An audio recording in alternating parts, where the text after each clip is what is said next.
My name is Anthony Burcher, and my forte is storytelling.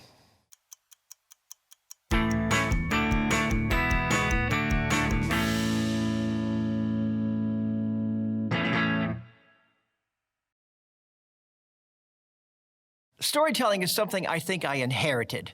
I like to think I've been telling stories my whole life. My father, hardest working man ever. Besides working for NASA and Thompson Ford, he had his own garage. Half of it was an automotive shop. The other half was a machine shop. Folks would come by his shop and just share stories all day long.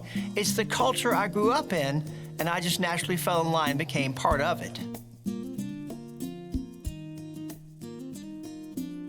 Whenever there's trouble, there's a story.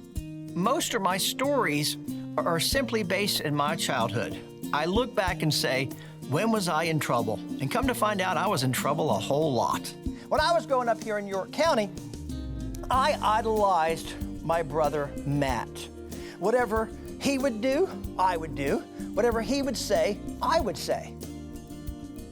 One of the things I love to do is go back to my childhood haunts and just walk into a room, and I'll say to myself, what trouble happened in this room? I go out to my dad's garage and say the same thing, and stories just start coming. They start coming like crazy. You're gonna remember all the times you got in trouble, but the most important thing there is to put yourself in that place. All around that garage was my father's junkyard. If you're a little kid, a junkyard is the best place in the world to grow up, because every toy you'd ever want is out there, and there's so much trouble that you can get into in a junkyard that for a storyteller, I think that's the best place ever for growing up. One of my favorite authors of all time is Stan Lee. And he said, with great power comes great responsibility. And he's not just talking about superpowers. He's talking about the gifts we were given. And I think if you're given a gift, you need to teach that gift to others. I offer 2 different storytelling workshops. One is a fun workshop just called Games That Teach Storytelling. And we run around and have a crazy time, but we also learn the skills of storytelling. Workshop number 2 is called Recreation Recreation, where we use games to bring back memories, mainly from childhood, of stories that have been lost to us that we now might want to tell.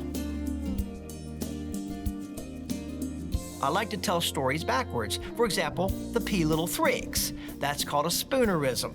A long ago, there was a girl named Rindasella.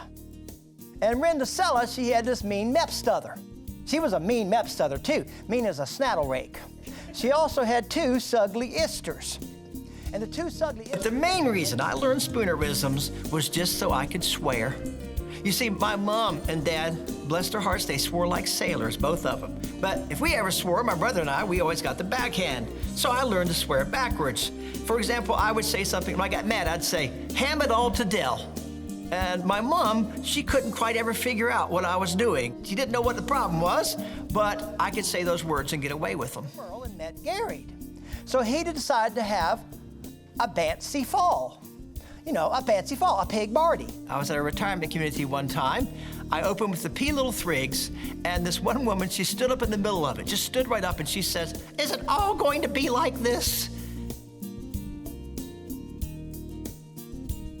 I think storytelling gives us a rare opportunity for human connection, something that I believe is lost in all the social media we have today.